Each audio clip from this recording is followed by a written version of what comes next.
Boa noite. Vamos para a terceira edição do Palavra e Ponto dessa temporada de 2024, né? Entrevistando uma poeta de quem eu gosto muito e faço questão de ler os livros que ela já publicou. Eu normalmente acabo não fazendo uma apresentação tão formal assim, né? Mas me deu vontade de ler os livros que a nossa convidada já publicou. Águida, pela editora Mondrongo, em 2012, O Caminho das Estações, em 2018, O Amor Não Está, 2019, O Levante da Fênix, 2021, Memorial do Espelho, 2022, Para o Homem da Rua K, 2023, Estampas do Abismo, 2023 também. Vejam os títulos desses livros. Só aí a gente já encontra muita discussão. Eu estou falando da querida Jovina Souza. Boa noite, Marcos. Boa noite a todas as pessoas. É um prazer muito grande estar aqui conversando com você, uma honra. Muitíssimo obrigada pelo convite. Boa noite, minha querida, boa noite. Eu estava olhando seus livros, agora eu me atrapalhei. Eu acho que é O Caminho das Estações, é daquela coleção de poesia da Mondrongo, não é isso? Não tem uma coleção, poesia contemporânea, não sei o quê. Eu acho que é isso, né? Eu estou falando assim, Não. Ou é o Agdá? Que eu vi não. que é uma capa. O Agdá foi meu primeiro livro. Sim. Foi esse livro aqui, o Agdá. Ele foi lançado em 2012 pela editora Mondrongo. A Mondrongo lançou 2 livros meus. O primeiro, e lançou também pela Mondrongo esse Caminho das Estações. Aí depois eu... O Caminho das Estações é uma coleção. Eu estou nessa mesma coleção. Olha só. Não, é um livro meu, que eu botei esse nome. Não, é um livro seu, mas tem vários poetas com esse mesmo layout. Ah, sim. Eu tenho vários. Entendi. Esse mesmo ilustrador, né? Eu acho que é o Gabriel Ferreira, não é isso? Não sei, eu acho que é exatamente isso. Eu acho que é. Deixa eu ver aqui. É muito legal. Gabriel Ferreira. Lindo, amei essa capa. É muito lindo. Bonito. Olha só, a gente está na mesma. Isso é muito bom, a gente está na mesma coleção. Fico contente. Uma coisa... Aí depois eu... Sim, fale. Diga. A gente está se atropelando para as pessoas. A gente está se atropelando porque tem um atraso aqui no som, né? Mas tem. Depois você lança o Amor Não Está, não é? Isso. Isso. Pela editora Omnira. Depois o Levante da Fênix, também da Omnira. Depois Memorial do Espelho, pela Segundo Selo, que é na coleção das Pretas. Isso, na coleção das Pretinhas. E depois, Para o Homem da Rua K, editora de Quebrada, Estampas do Abismo, editora Malê, né? Que é uma editora grande, né? Nesse campo eu não sei se é considerada ainda independente, pequena, mas é uma editora muito forte, né? Hoje em dia é uma editora muito forte. Então, eu queria que você falasse para mim desse seu percurso dos livros, e a gente vai falar disso, mas eu queria que você me falasse antes do seu percurso antes dos livros. Como é que a sua poesia chegou aos livros e como é que eu conheço já umas histórias suas disso, né? Mas antes de como sua poesia chegou aos livros, eu quero que você me diga como a sua poesia chega até você. Para depois a gente falar desse episódio de como chega aos livros. Né? Como é que a poesia chega a você? Ah, Marcos, aí eu vou ter que fazer uma história comprida até lá quando eu tinha 10, 12 anos, que eu fui estudar numa escola polivalente e lá tinha uma biblioteca e eu tinha aula de literatura e de língua portuguesa. Mas a poesia chega antes, na minha alfabetização em casa com meu pai. Meu pai tinha muitos livros de cordel. Então, eu praticamente fui alfabetizada treinando leitura com o livro de cordel. Lá em casa tinha alguns livros, não tinha muitos, mas tinha alguns. E depois eu vou encontrar poesia mesmo no ginásio, com minha professora de literatura. Eu tive a sorte de estudar num bom colégio, numa boa escola, ter tido um bom ensino, um ensino muito ligado às artes, à literatura, à leitura, até porque tinha uma biblioteca gigante na escola que eu estudava. Tinha até bibliotecária para lhe orientar, para lhe ajudar. Isso, para mim, foi um deslumbre, foi uma das melhores fases da minha vida, foi quando eu entrei nessa escola. Porque lá eu já era leitora, eu já vinha de uma alfabetização tendo como caminho a leitura. Depois eu fui para a escola oficial, quando chegou a escola na minha cidade, porque não tinha. E então, lá nessa escola primária, já tinha leitura, que é aqueles livros didáticos que tinha sempre um trecho de algum texto literário. Fernando Sabino, O Homem Nu, eu me lembro bem que tinha textos. E tinha uma coisa muito interessante, a professora colocava uma imagem assim no quadro e mandava a gente dizer o que era que estava vendo ali. Então, a gente praticava também a fala, né, a desenvoltura para falar. Amava. Eu fiz esse tipo de Você exercício de fazer a história para a imagem do pai. Então... E quando o meu pai me alfabetizou, a gente já tinha uma lição, que era quando começava, toda segunda-feira a gente tinha que contar para ele, né, porque a escola era só eu e meus irmãos, depois que vieram as pessoas das redondezas para a escola de meu pai. Então, eu também era obrigada a fazer esse exercício de olhar as imagens e dali extrair uma história, contar o que foi que a gente fez no final de semana, fazia parte da didática de meu pai. Então a poesia entra mesmo. Peraí, ainda não. Calma que tem duas coisas antes de entrar a poesia. Primeiro, onde é essa escola do seu pai, que você disse que chegou gente depois? Fale ainda da escola. Onde era? Isso. Na cidade de Gandu. Gandu, ela fica aqui, depois de Santo Antônio de Jesus, 1 hora de viagem. Ela é na entrada da zona do Cacau. Eu nasci em Feira de Santana, mas quando eu tinha 8 meses, meus pais se mudaram para essa cidade.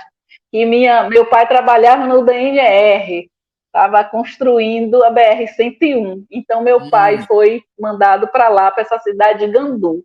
Lá era uma cidade muito tacanha, né?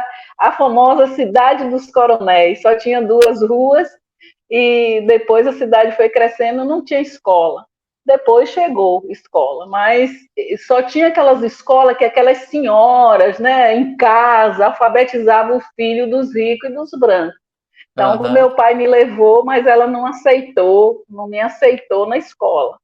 Então, meu pai, que era um homem ativo, proativo, ele então foi aprender como era que se ensinava a gente. E aí foi tomar instrução com uma professora de Valência e criou a didática baseada também no modo como ele foi alfabetizado. E aí alfabetizou meus irmãos, Tanto que quando eu fui para a escola, quando chegou a escola primária, a escola argentina Castelo Branco, a primeira escola que chegou lá, a professora duvidava que eu soubesse ler, porque era impossível uma menina negra naquele lugar saber ler. 90% das pessoas eram analfabetas, né? E as mulheres não frequentavam escolas. Então, era outra coisa estranha, né? Eu, uma menina negra, não podia saber ler. Aí a diretora dizia que eu não sabia, meu pai dizia que eu sabia, e meu pai procurou um juiz de paz para resolver a questão. Aí o juiz de paz determinou que ela fizesse um teste para saber. Aí era para eu entrar no terceiro ano primário, né? Que se chamava naquela época.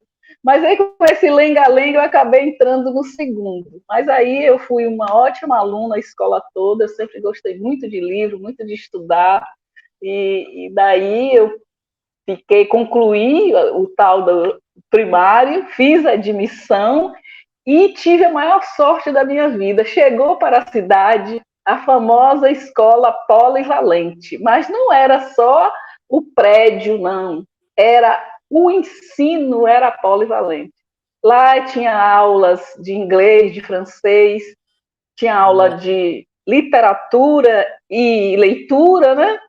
Escrita, literatura, redação, tinha aula de gramática, eram 2 professores diferentes, e lá eu aprendi uma profissão de prestígio, porque nós tínhamos 4 áreas: área de técnicas agrícolas, técnicas comerciais, técnicas industriais e educação para o lar. Aí meu pai me aconselhou, me orientou a entrar para aprender técnicas comerciais. Então, quando eu saí da escola na 8ª série, eu era técnica em contabilidade, tinha uma profissão de prestígio naquela época, né? É dos números. Diga. É o número, não é a letra, é o número. Exatamente. Eu vou seguir o tempo todo com a contabilidade.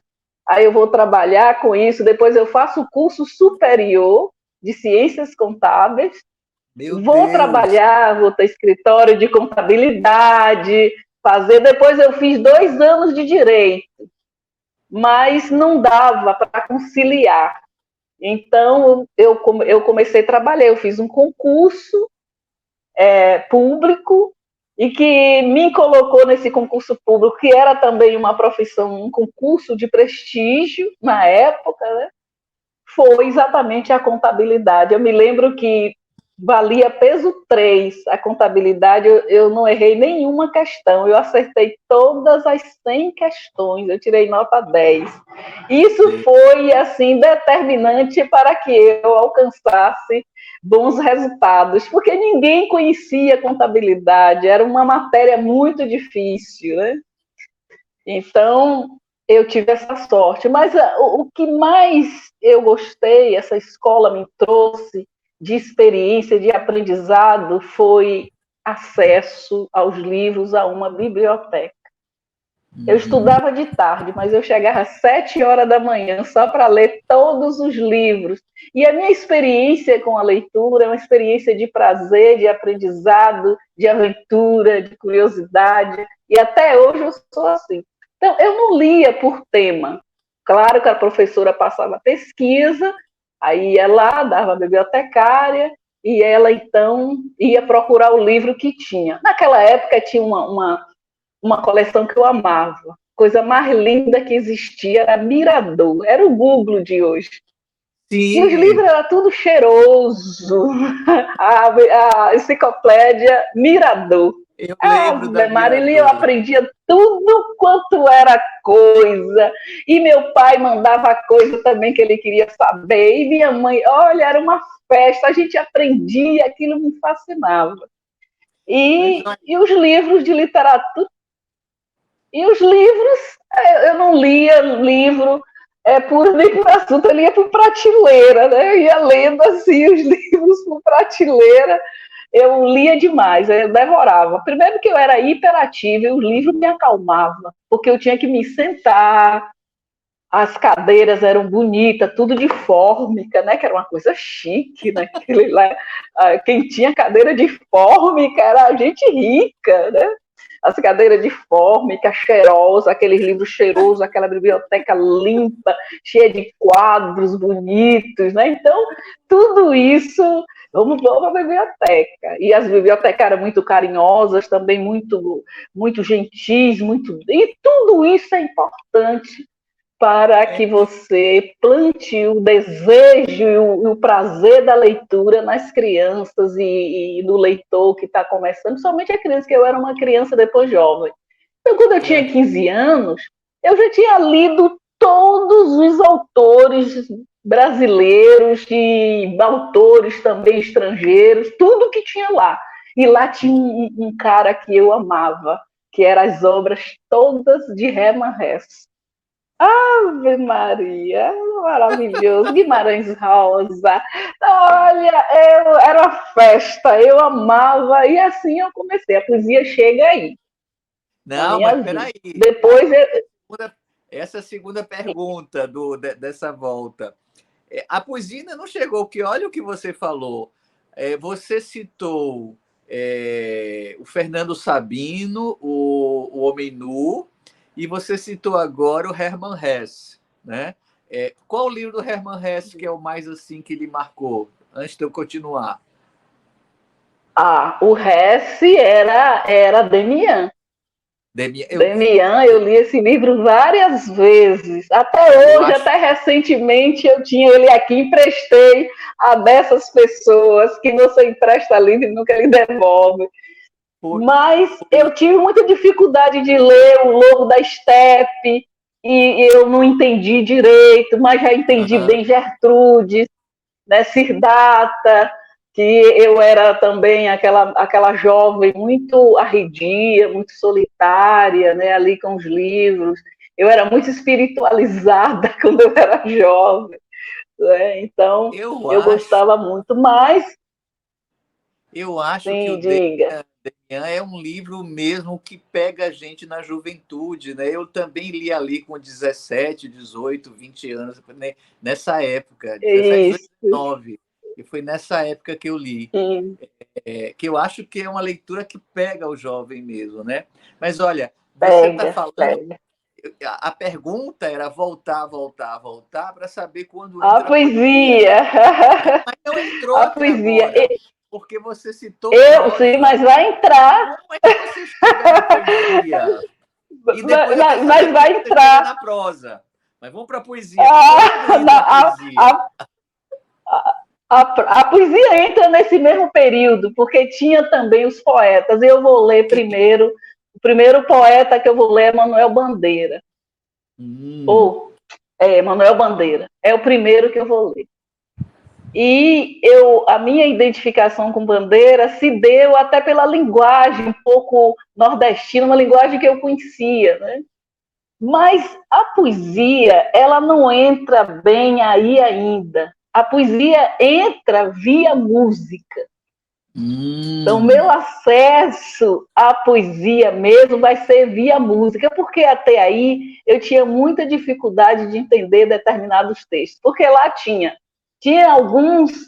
um livro de poesia americana traduzido, né, e tinha o Whitman, tinha outros autores, mas tinha também Drummond, tinha só os homens, né? Eu vim conhecer, por exemplo, as mulheres muito tempo depois, já no ginásio, porque tinha Drummond, eu li bastante Drummond, achava Drummond meio difícil, mas eu lia Bandeira, que era o mais acessível para mim. Vinícius era o melhor de ler. Tinha um livro de Vinícius lá, tinha de Pablo Neruda, que eu amava o livro de Neruda, apesar de que eu não gostava, achava piegas, porque eu sempre fui arredia esses negócios de amor. Mas eu gostava da musicalidade, parecia com música, os textos de Neruda. Mas quem é que a poesia chegava através de Chico Buarque, que eu ouvia rádio, eu não assistia televisão, não tinha televisão na cidade, nem na minha casa. eu ouvia rádio. Então eu via muito Roberto Carlos, ouvia Tom Jobim, ouvia essa galera toda da Bossa Nova, ouvia Chico Buarque, porque meu pai era envolvido também com essas questões políticas, contra a ditadura, e meu pai sempre sintonizava o rádio nessas estações que cantavam essas músicas.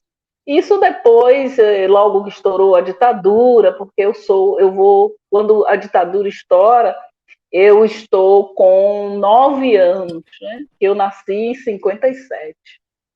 Então, a ditadura estoura, eu vivo todo o período da ditadura, a minha adolescência toda, e via meu pai, a movimentação de meu pai, as explicações que ele dava, porque a gente devia ou não conversar na escola. Nossa! Então, a gente tinha, meu pai sempre muito preocupado, porque meu pai era comunista, gostava de comunismo, e eu também comecei a gostar, e a gente às vezes se reunia com alguns grupos, era uma coisa muito escondida, muito misteriosa. Então, meu pai arranjava a revista Pasquim, a revista Cruzeiro, que traficavam lá, né, nas escondidas. Ele vinha aqui para a Feira de Santana, ou então em Valença, que é onde tinha um núcleo de conversa. Uhum. Então, essas revistas, meu pai passava para mim praticar leitura. Meu pai e minha mãe, eles eram pais professores. Eles tinham muita preocupação, principalmente comigo, com todos os filhos, que a gente aprendesse muitas coisas, principalmente aprender a se defender, aprender as coisas, como ele dizia, tem que aprender as coisas boas. Então, ler era coisa boa, ouvir música desse tipo era coisa boa. Já ele não gostava que eu ouvisse Aldair José, ele dizia, isso aí, essas músicas não adiantam em nada, a pessoa não aprende nada com essas músicas. Tão legal, Aldair José. Meu pai, e até o próprio Roberto Carlos, meu pai dizia, minha filha, essas músicas românticas, isso não presta para mulher. Essas músicas, tudo aí é uma xaropada, porque era assim que ele falava, isso é xaropada, não bote essas histórias na sua cabeça. Meu pai tinha muito essa preocupação com minha formação, com o meu feminino, né, em me formar como uma mulher ativa, não ligada a essas coisas. Mas eu lia aqueles livros de amor de Neruda e de Vinícius, né, que era o que mais tinha lá. Eu achava, depois hoje eu penso, a biblioteca era pobre em poesia. Não tinha muitos livros, além de Drummond, Bandeira, que eu me lembro que eu lia, tinha Cruz e Souza nos livros de leitura, tinha Cruz e Souza nos livros de leitura. Tinha muito Drummond nos livros. Na história da literatura, a gente passa por Cruz e Souza, né? Só que passa meio assim, sem prestar atenção, né? Não explica. Sim, porque ele está no cânone e não está. Né? Ele está e não está. Então, faz parte da metodologia da disfarçatez, de ludibriar, de enganar, que o racismo utiliza muito esses formatos. Né? De lhe enganar, lhe enrolar, distração. Então, a poesia entra para mim mais como música e como cordel. Que aí, cordel, eu vou ler bastante cordel, porque eu praticava leitura lendo cordel. E aí... Por isso que a rima me persegue. A rima me persegue. Até na minha fala. As pessoas, hoje não muito, mas as pessoas me dizem, Ravina, você conversa rimado, suas palavras sempre estão rimando uma com as outras. Depois que eu comecei a escrever, isso diminuiu mais. Acho que eu tirei da cabeça e botei no papel. Eu disse, você ainda escreve esse negócio de rima? Eu procuro. É porque a rima me procura. Eu vou lendo, isso aqui nela aparece. Porque ela está aqui guardada, né, de cordel, de muita leitura de cordel. Aí depois que eu chego aqui em Salvador, eu começo a frequentar a biblioteca pública, uma biblioteca da Quibeu, o Instituto Goethe. Aí eu vou entrar em contato agora com com esses outros poetas brasileiros. Aí eu vou para a universidade, mas eu vou estudar o quê? Eu vou estudar ciências contábeis. Mas lá na biblioteca da universidade tinha uma prateleira enorme de poesia. Aí então é que eu vou me aproximar desses outros poetas. E começo então a fazer da poesia uma leitura obrigatória, porque eu sou meia louca para ler, eu leio demais. Um determinado período eu lia, cheguei a parar um pouco, eu digo, vou ficar pirada de tanto ler. Aí parei um pouco, mas sempre a literatura é uma coisa na minha vida desde sempre. E me diga quando então você começa a escrever seus primeiros poemas, com que idade e inspirada em quem? Quem assim, que poeta? Eu sou, na verdade, Marcos, uma poeta tardia. Eu sempre gostei de tudo quanto era arte, mas qual era a arte que me encantava? O teatro, eu cheguei a fazer teatro amador a minha juventude toda, fazia lá na escola, porque eu tinha aula de artes lá no Polivalente. E eu era responsável pela parte artística do Grêmio.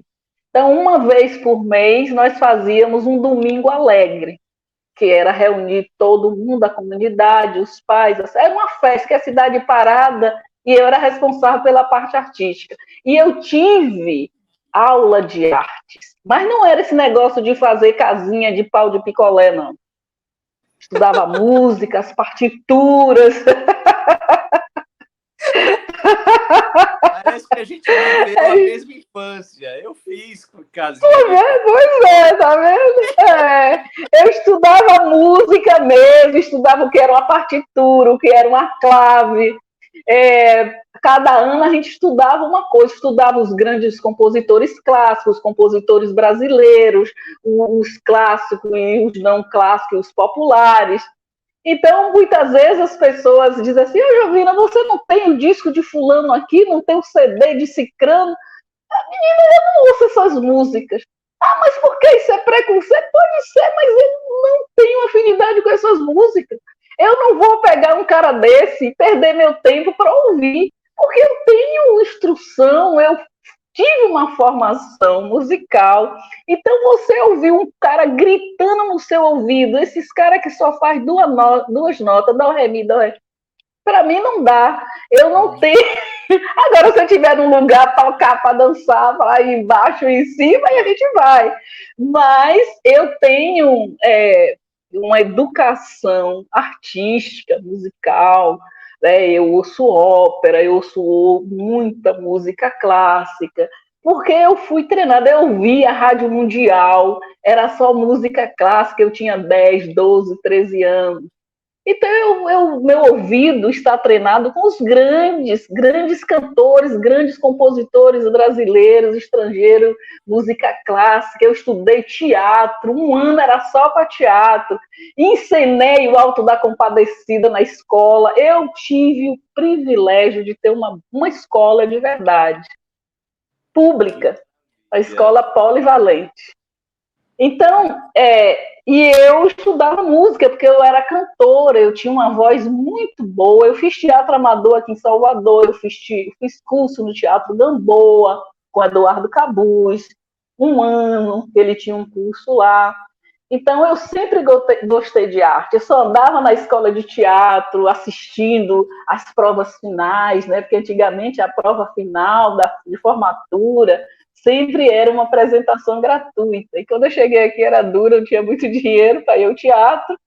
E era uma época rica, aquela época de ir à escola de teatro da Bahia, da UFBA, né? E eu só deixei de cantar depois disso. Isso, a poesia, eu nem pensava em um dia escrever poesia. E como é que eu vou me aprofundar na poesia? A poesia me pega no Instituto de Letras. É no Instituto porque eu vou estudar letras, que era uma vontade que eu tinha de estudar literatura de forma mais aprofundada. compreender o fazer literário, assim como eu queria compreender e busquei compreender a dramaturgia, como é que se encenava, por quê, o que estava atrás de uma peça teatral. Peraí, quando você chega em letras, você já está adulta, você já tem bastante... Já estou adulta, meu filho, já estou balzaquiana. Veja que eu fui delicado do adulta. Eu já estou balzaquiana. Quando eu chego em letra, eu já tenho mais de 40 anos. Quando eu entrei no Instituto de Letra, eu tinha 45 anos.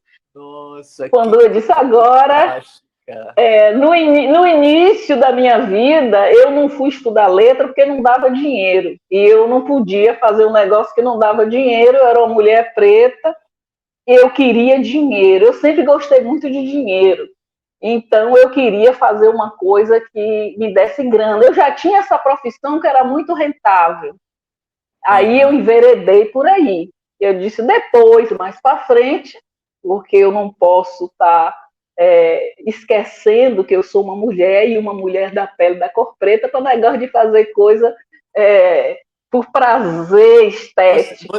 Você fez letra em que época? Que anos? Em que anos você fez letras? Eu entrei em letras em 1997. Nossa, eu entrei em 1997. Eu ia você lá, eu conheço você de letras. Apesar de você me conhecer no CVV, mas eu conheço você de letras. Isso. Você que disse que vivia no CVV, eu nem me lembrava de você de lá. Porque nós éramos pessoas boas, a gente fazia trabalho voluntário. Isso. Olha, eu amo fazer trabalho voluntário. Eu trabalhei 4 anos no CVV. Meu plantão era das 14 às 18 horas. Uma experiência ímpar que todo mundo deveria ter era trabalhar no CVV. O que você aprende ali, não tem livro, não tem universidade, não tem nada que lhe ensine tanto quanto você aprende ali. Só para explicar para as pessoas, CVV significa Centro de Valorização da Vida e é um serviço de apoio emocional e de prevenção ao suicídio. Hoje em dia, qualquer matéria que se fala de suicídio, quando se noticia suicídio, se coloca o número do CVV para justamente a pessoa ligar se estiver sentindo vontade de se matar, né? É um trabalho muito legal e nós trabalhamos lá. Eu trabalhei 4 anos no CVV. Trabalhei 8 anos no CVV. Você trabalhou mais, né? Eu saí porque eu fui trabalhar viajando e você sabe que a gente não podia faltar o plantão, não é? Exatamente. Aí eu trabalhei, é por isso que eu abandonei, senão eu estava lá até hoje. Mas foi isso, eu fiz um pedaço bom, aprendi muito, aprendi mais do que ensinei, fui mais servida do que servi. Exatamente. Né? Então, isso mesmo. E aí, em letras, você finalmente arrisca a escrever. Eu entro em letras com essa intenção de estudar literatura, o texto literário, que não era para ter profissão, não era para ser professora. Tanto que muitas vezes as pessoas pensavam que eu era desempregada, porque eu trabalhava em casa na época, eu passava o dia todo, eu amava o Instituto de Letras, Ave Maria, amava aquilo ali. Eu chegava cedo, fui ótima aluna, tinha ótima média geral de curso, sempre era a primeira a me matricular, e me concentrei nos estudos em literatura e teoria da literatura. E aí sim, agora que eu vou fazer um aprofundamento muito grande na poética, estudar muitos poetas, e beleza, mas não pensava de jeito nenhum até aí em escrever. Não tinha essa ideia. Comecei aí no Instituto, eu fiz um movimento para estudar os escritores negros, já que não fazia parte da grade nenhum escritor preto. Então, eu fiz um movimento aí contra o racismo, contra essa ausência, criei um grupo de estudo aí no Instituto de Letras, de etnia e raça, e também de protesto contra o racismo no Instituto. Esse meu trabalho durou todo o tempo que eu fiquei lá. Só terminou todo o tempo da graduação. Só quando eu entrei na especialização é que eu abandonei, porque aí veio outras coisas. Aham. Aí a professora Flora, eu fui ser orientanda da professora Flora, e a professora Flora, o primeiro projeto que ela tinha, Etnicidades, ela focou muito nisso, em dar visibilidade, estudar obra de escritores pretos, e nós fizemos uma atividade com um painel com vários textos de vários escritores negros e negras, e aí ela disse assim, se vocês, quem quiser escrever um texto para anexar também, pode escrever. Aí eu escrevi um texto e dediquei a Jonatas da Conceição, chamado Ainda Velejando. Esse foi o primeiro texto que eu construí e coloquei lá. E botei dedicado a Jonatas da Conceição. Jonatas ficou emocionada e disse, Jovina, ninguém nunca fez uma poesia para mim. E por que você não escreve? Eu digo, meu filho, eu estou fora desse problema, eu vou entrar nessa, eu já enfrento o racismo 24 horas, eu tenho meus projetos, eu estou com as pessoas, um sofrimento desgraçado, eu vou arranjar mais esse. Deus me livre, isso aí é guerra, parceiro, eu estou fora. Fiquei fora disso. Quando Aham. veio a Lei 10.639, eu então criei o projeto Cambranganza, que tinha o objetivo de sair nas escolas públicas, explicando o que era a lei, a importância, um trabalho de sensibilização que eu fiz durante 8 anos, treinamento de professores que tivessem interessado em aplicar a lei, orientando como fazer os planos de aula, porque eu tenho muitas atividades que muita gente não sabe. Uma delas, além meu ativismo, eu faço um ativismo também nas escolas públicas, desde aquela historinha de amigos da escola, lembra? Aham. Que teve. Eu entrei naquela onda de amigos da escola e até hoje eu faço trabalho em escolas públicas de periferia com crianças pretas e jovens. E aí eu fiquei muito feliz, que era uma vontade de todo mundo que trabalhava nessa área de relações raciais, que tivesse uma lei obrigando as escolas a ensinar leis, a história política e cultural dos peles da cor preta. Quando saiu, foi uma alegria, né? A gente pensou que era uma vitória, mas na verdade foi só uma embromação. Mas eu tive esse projeto, Cambranganza. Aí, quando a escola aceitava, eu fazia uma palestra inicial com os professores, e era no dia do AC. E os professores chegavam, entrava e saía, aquela coisa. Aí eu tive uma ideia de fazer um texto poético para poder chamar a atenção e aquietar as pessoas, preparar para que elas prestassem atenção à palestra. Aí elas gostavam do texto, ficavam com o texto. Beleza, até aí também eu não pensava. Quando eu defendi minha dissertação, eu pensei em fazer concurso para a UNEB. Aí uma amiga minha me disse, mas você não é professor oficial e você vai perder ponto no concurso. Mas se quem tem livro publicado consegue uma vantagem, eu digo, então não seja por isso, eu vou escrever um. E aí eu escrevi o Agdá, com esse objetivo. Mas não quis, desisti e parei de escrever. Aham. Quando os Cadernos Negros manda para mim um e-mail me convidando para participar dos cadernos. A professora Flora, ela tinha mandado, acho que para os cadernos, nossos nomes e tudo, e o caderno mandou. Eu fiquei assustada e feliz, o caderno mandar para mim, né? Porque para a gente os cadernos ainda é uma referência grande, todos os grandes escritores de 70 para cá publicaram no caderno, nos cadernos negros, né?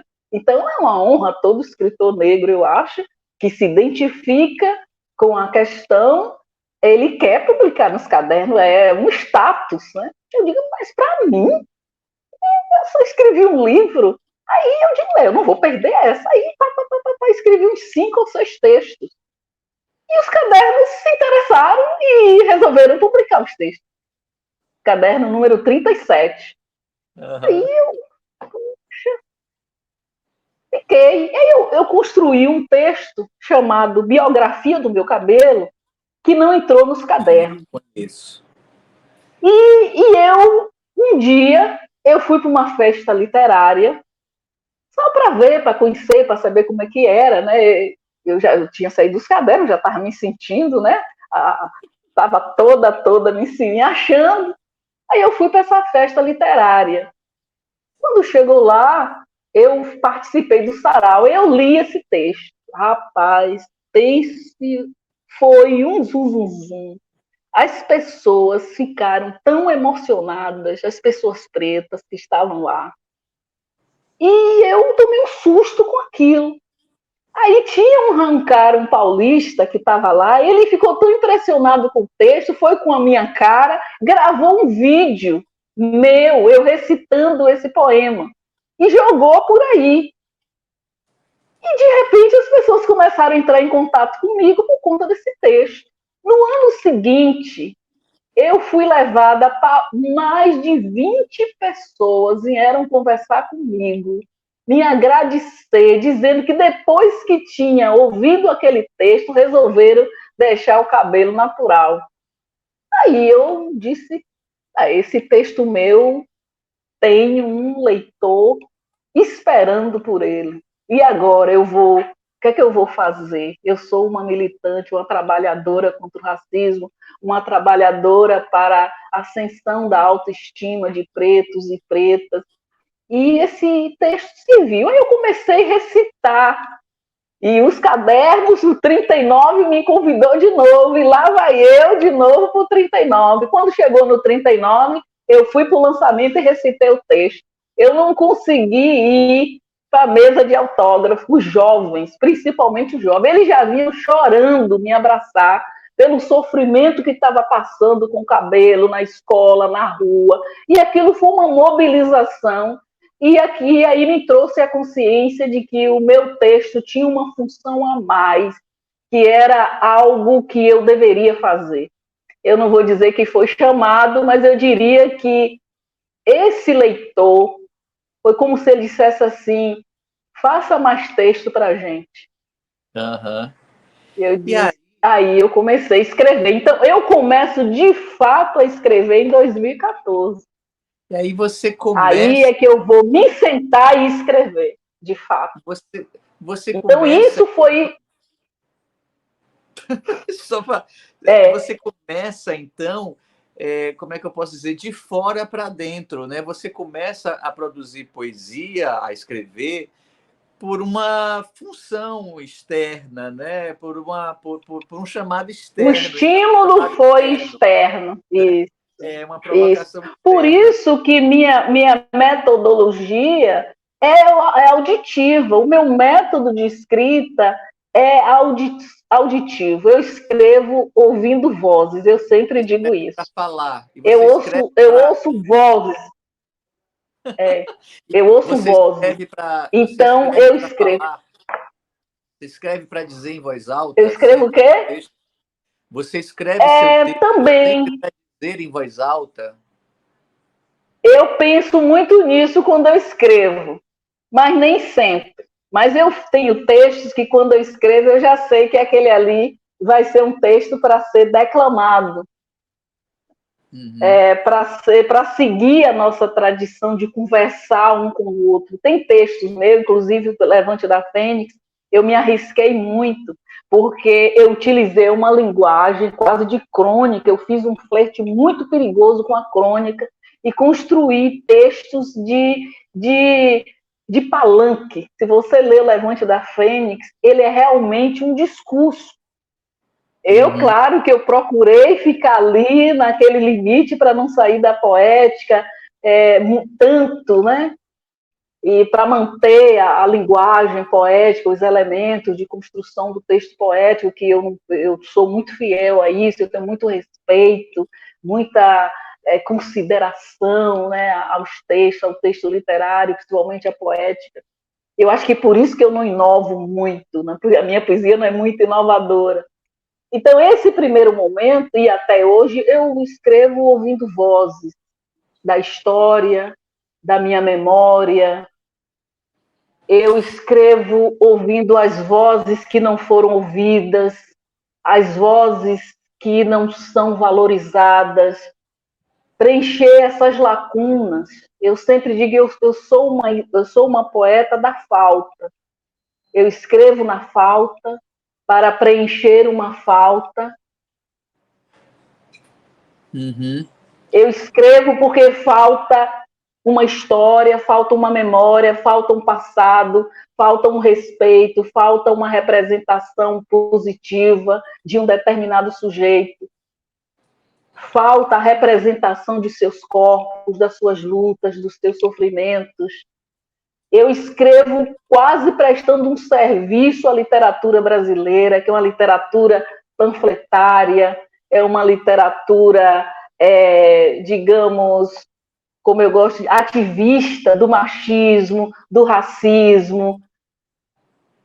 E eu contribuo para que ela saia desse lugar rebaixado, um lugar triste, que é essa literatura nossa, chamada literatura brasileira. Então, eu estou preenchendo os vazios das suas páginas, não só eu, como todo escritor negro, a galera LGBTQIA+, agora chegam os indígenas.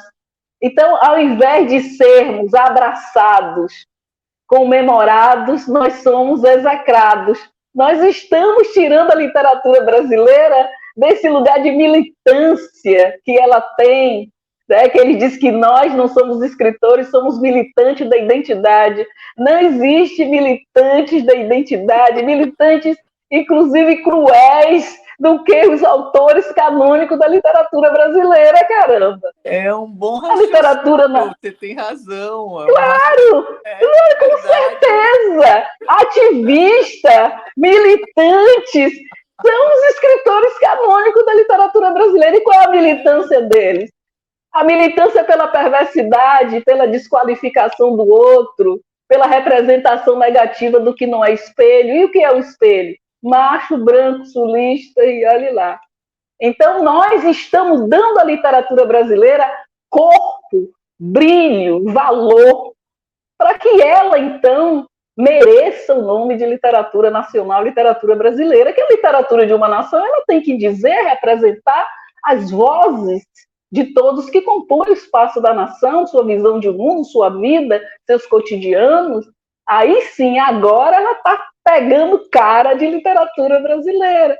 E chegando os indígenas, chegando todo mundo, então ela vai, enfim, cumprir o seu destino, né? É verdade. Jovina, nossa, adorei seu raciocínio. Aí eu quero ainda. A gente vai, daqui a pouco vai ter que acabar, viu? Olha só. Mas eu quero ainda. Oh, que pena. Você mas deixa eu conversar? Eu acho. Não lendo, eu não assisti todas as entrevistas que você deu, mas eu acho que hoje as pessoas conheceram bastante você diante da poesia, né? Eu acho que vimos coisas muito legais. A gente vai ter que fazer um 2. Mas eu quero lhe perguntar uma coisa. Obrigada.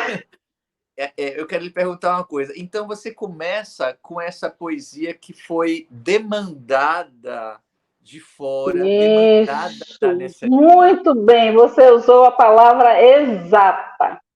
Atender uma demanda. Mas você acha que nesse seu percurso dos 7 livros, chegou um momento que houve uma demanda interna, mas uma demanda interna não, eu preciso falar de tal assunto, mas eu estou sentindo isso, e isso é só meu, isso é algo muito particular meu que entrou na poesia. Você acha que tem isso, que chega... Essa mudança de me derramar no meu texto, ela demorou. Porque eu sou uma pessoa muito discreta. E eu não sou de me expor o que eu sinto, o que eu deixo de sentir. Eu acho perigoso. O texto poético é um texto traidor. Eu tento me disfarçar ao máximo na minha literatura para que o que eu sou por dentro, o que eu tenho guardado, não apareça no meu texto. E isso eu consegui com bastante sucesso, porque em vários meus textos, eu diria que até o Levante da Fênix, eu consegui esse eu coletivo tão grande que eu passei bastante despercebida. Mas daí, quando chega no Amor Não Está, então eu começo a fazer uma poesia de dentro realmente, e o leitor perspicaz, o leitor maldoso, fuxiqueiro, ele vai me encontrar muito. Aí eu começo, a poética começa a me enrolar e eu não consigo mais fazer esse resguardo, né, do meu coração. Então eu me derramo bastante a partir do livro 3, eu acho. E eu acho que o auge disso é para o Homem da Rua K. Eu acho que para o Homem da Rua K há realmente um desnudamento do que eu, de mim, de lá de dentro, né, das profundezas, o meu erotismo, que é uma coisa também discreta, ele vem para o texto, que não vinha aparecendo muito nos outros textos. Aí você pode observar que eu faço muitos freios nos meus outros livros, exatamente desse eu derramado. É sempre um eu racionalizado. Eu domino e escolho o que é que vai ser dito e o que é que não vai. O que é que eu vou mostrar e o que é que eu vou deixar sem mostrar. Uhum. Mas esse jogo de cão e gato que eu faço com o leitor, ele vai até o meu último livro. Mas agora eu já não estou mais conseguindo muito sucesso. Os leitores estão muito fofoqueiros. Eles deram para me procurar. Eles deram para me procurar no texto, e os feedbacks que eu tenho recebido também mostram que ele está começando a me perceber, ou eu não estou conseguindo me esconder tanto assim. Tá vendo? Tá vendo? E aí, só para a gente fechar, ficar redondo, a gente começou eu lhe perguntando da poesia e você acabou falando de prosa, de narrativa, e eu sei que você tem incursões na prosa. Como é que está isso? Em que pé que está isso? Professor, eu estou aprendendo com você, né? Você e outros. Eu comecei a fazer essa mudança, né, para a prosa, esse experimento, porque eu acho que o escritor desse tempo, de agora, ele, ele é testemunho de muitas realidades. São muitos gatilhos. O seu coração, o seu emocional, o seu espiritual, seus pensamentos se encontram com uma diversidade muito grande de outras emoções e de outros fatos. E há uma necessidade de responder a essas provocações. Então, eu acho que trabalhar com várias linguagens e vários gêneros literários, hoje é quase uma necessidade do escritor que deseja uma expressão alargada, uma expressão ampla do que ele sente e do que ele deseja representar. A poesia, você pode dizer muita coisa, mas tem coisas que não cabe. Mas não cabe por quê? Porque o poema tem pressa, ele tem uma hora que ele quer acabar. Então, tem um momento que ele diz, bom, agora acabou, vamos dar no seu ponto aí, o que você disse, o que não disse, eu não quero mais. Então, ele tem um time. E a prosa, ela abre mais, ela é mais resiliente com você, ela é mais paciente, ela deixa você fazer aquela descrição toda.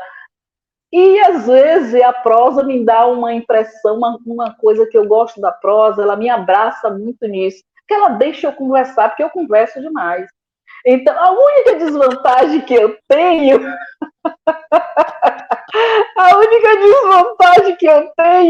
é que a prosa, lidar com personagem é uma dor de cabeça. Tem uns teimosos que eu vou te contar. E eu descobri que eu sou autoritária escrevendo prosa. Que eu digo, meu Deus, como eu sou controladora da vida dos outros. Como eu sou controladora da vida alheia. Porque o personagem tem hora que ele não quer fazer o que você quer que ele faça. E eu fico... não tem uns teimosos, não quer ir por ali, não quer assim, não quer... Eu mesmo estava escrevendo um conto de uma menina preta, que o sonho dela era ir ver o pôr do sol no farol da Barra, com um namorado, mas nunca ninguém convidava ela, até que ela vai. Chega lá, acontece um monte de coisa, ela não consegue realizar o desejo conforme planejado. Eu gostaria, se eu for, eu gostaria que ela fizesse, ela tivesse uma atitude mais agressiva com esse namorado dela, né? Um grandíssimo filho das quantas. E ela não, ela preferiu simplesmente fazer o caminho inverso. Porque ele arma lá uma briga com ela e atravessa a rua. E eu gostaria, se fosse, que gostaria que ela atravessasse e tirasse satisfação dele. Ela não, ela simplesmente preferiu não atravessar a rua e fazer o caminho inverso. E ainda me disse, olha, eu não tenho mais nada a conversar, para mim está encerrado. Praticamente me obrigou a terminar o conto na hora que ela bem quis. Tá vendo? Então, eu tenho essas coisas que agora mesmo eu terminei um desses contos, é sobre uma senhora que vende mingau no Beco das Quebranças. E ela, então, ela começa a estabelecer uma relação maternal com uns meninos que dormem na marquise dali da Caixa Econômica, aquelas lugares. Uhum. E ela estabelece uma relação afetuosa com eles, e ela resolve tomar conta deles. Aí faz quarto para eles em casa, faz tudo, mas não fala com eles. Quando chega no dia, ela aí fica com medo de falar, e será que eles queriam ir? Né? Ela ficou na dúvida, será que eles querem ir ou preferem ficar na liberdade da rua? Aí ela tem uma ideia, ela não tem coragem, com medo da resposta, então ela tem uma ideia de convidar eles para ir passar o fim de semana, achando que depois que chegar lá, que ele vê aquilo, caminha arrumada, toda direitinha, e aí ela convida e vão. Quando chega aí, eu fiquei amarrada, eu não consegui finalizar o conto, porque, na verdade, a personagem não queria finalizar porque ainda não tinha finalizado. Só que eu não tinha mais o que dizer. Eu não consegui ir com ela para o fim de semana. Aí ela queria falar, ela queria contar para o leitor o que foi que aconteceu. Eu disse, mas não pode, minha filha, não existe isso. Eu estou escrevendo um conto e depois você entra para conversar. Mas o personagem me trancou. Tá vendo? Jovina. O personagem me embarrou e eu tive que abrir parênteses, abrir aspas para ela falar. E ela que encerra o conto. Tá vendo? Vamos ver esses contos a qualquer dia publicados e acontecendo. Oh, meu querido, olha, tá ruim demais. Pense um negócio ruim, feio esses contos. Eu tô morrendo de vergonha. Jovina, minha querida, vamos ter que acabar, infelizmente. Nossa, tá que pena. Tempo. Nossa, mas... Você deixa eu conversar? Minha querida, muito, muito obrigado por essa entrevista. A gente vai ter que fazer uma parte 2, né? Para você. Querida, obrigada a você. Qualquer dia a gente tem que fazer a 2, viu? Obrigada pelo seu carinho, obrigada pela sua atenção, obrigada por tudo que eu tenho aprendido lendo seus livros. É o primeiro conto que eu li seu, fiquei apaixonada. É um conto chamado Omoplata. Sim, sim. É verdade. Foi o primeiro conto seu. É. Tá? Minha querida, muito Estou à sua obrigado. disposição. É Viu? só me chamar que eu vou. Eu vou chamar. E eu vou lá para o lançamento desse livro, que eu gostei do título. Obrigado. No Eros no sábado. Abismo, né? No sábado. Eros Depois sobre o Abismo, parece. sobre os abismos, exatamente. Vai ser lançado no. Isso. Eu fiquei muito curiosa para conhecer esses abismos de Eros. Vá Eros é lá. uma figura importante no meu livro 3, né? Eu tenho um poema dedicado que eu Ótimo. converso muito com ele. Vou lhe esperar lá e a gente conversa mais lá e ninguém vai ficar sabendo, Tá só a gente. certo. Viu? Um Minha querida, beijo, obrigada, obrigada a todos e a todas e a todos. muito obrigado, gente. Esse foi mais um Palavra e Ponto aqui na Academia de Letras da Bahia. Bom dia, boa tarde, boa noite.